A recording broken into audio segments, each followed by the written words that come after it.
Here is how General Jack Keane and former Defense Secretary Leon Panetta see the situation playing out in the wake of last weekend's attacks on the Saudi oil fields. If we don't act, or if we don't act strong enough, it's guaranteed that Iran will continue. I think it is going to demand some kind of response. The Iranians would respond to that kind of strike by attacking our forces in the region. So we could see a war.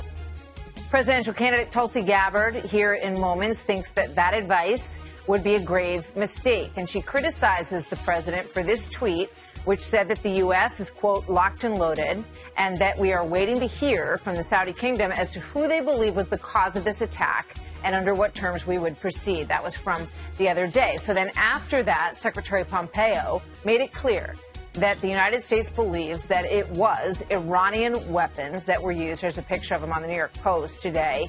And that the attack came from the north, not from the south, where the Houthi rebels in Yemen originally claimed responsibility. Gabbard did not mince words. She has fired back at the president on Twitter this way.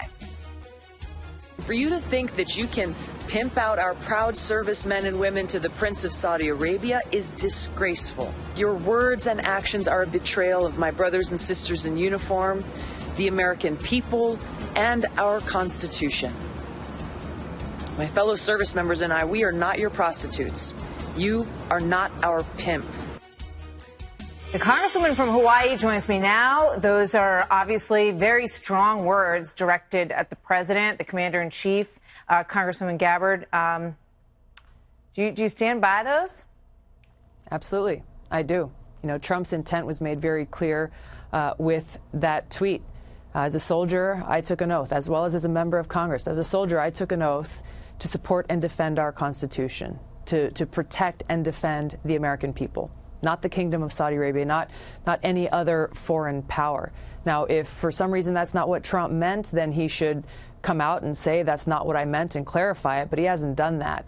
I think it does seem like a rather literal interpretation, and I don't know. So perhaps that is what he meant. But let's listen to what the Pentagon said today, because I think that this might shed some light on sort of where this is coming from. Watch this. We're going to allow the Saudis to make the declarations on where they believe the attacks came from and the ultimate responsibility. I mean, when I read it, that was more the take that I had on it, that this is an ally, and I know that you don't agree that this is a good ally, but sometimes not all allies are perfect. It's obviously a very complicated relationship, but that because the attack was on them, there would be discussions about where it came from, and then discussions about how we would respond. Not that we would take orders from Saudi Arabia about how we would respond. Well, a couple of points here.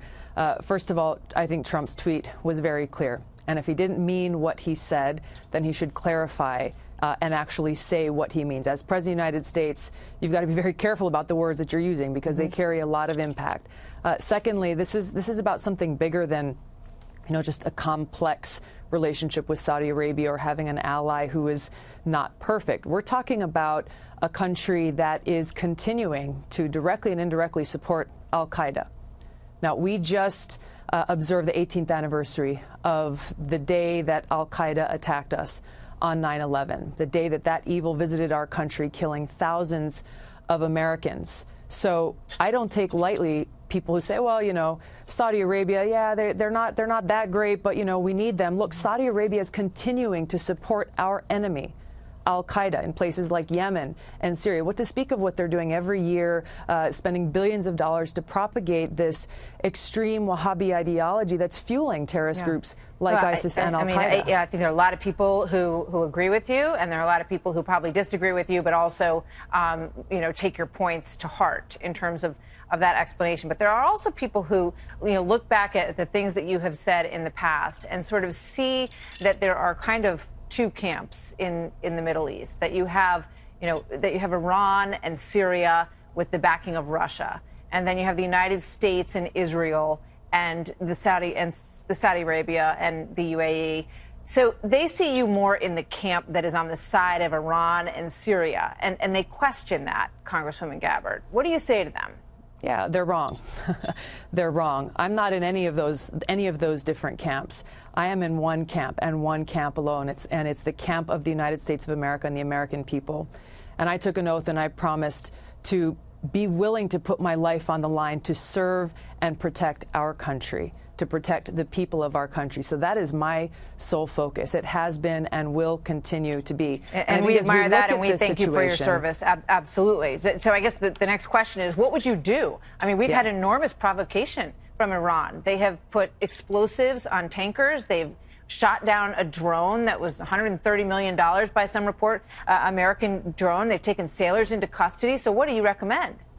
Well, I think we've got to look at this situation for what it is. This provocation, as you put it, did not just come from out of nowhere. It is a retaliation, and it's a retaliation against the extreme sanctions that are on Iran that's basically making it impossible for them to sell their oil around the world. So we've just got to be clear-eyed about what's really happening and how, if we continue down this course, this path we are on, I think you heard former Secretary Pineda allude to this, that we will see a cycle of retaliation, tit for tat, just continuing to go forward and escalate that can only lead to so lift the an all-out sanctions? inferno. I'm almost out of time, but what would you do was the question. As president right now, what I would do is I would re-enter the Iran nuclear deal to prevent Iran from continuing to move forward and building a nuclear weapon that puts us and the world further at risk.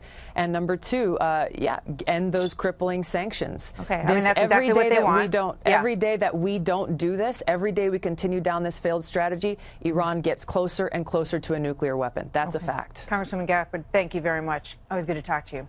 Thank you.